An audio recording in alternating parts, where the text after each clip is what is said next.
A l'estiu sembla que ho hagin d'aprofitar tot.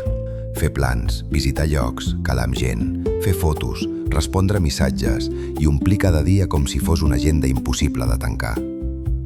Però les vacances també poden servir per una altra cosa, per baixar el ritme i fins i tot per avorrir-nos una mica. Avorrir-se no vol dir perdre el temps. A vegades vol dir deixar espai perquè el cap descansi. Mirar per la finestra, passejar sense objectiu, fer una migdiada, deixar el mòbil lluny una estona, no córrer a omplir cada silenci. Descansar no és un caprici.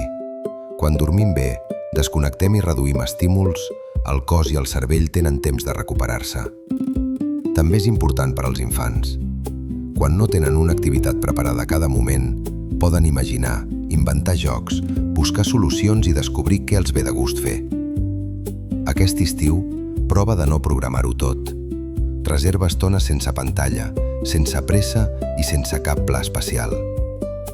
Descansa de debò. I si cal, avorreix-te una mica.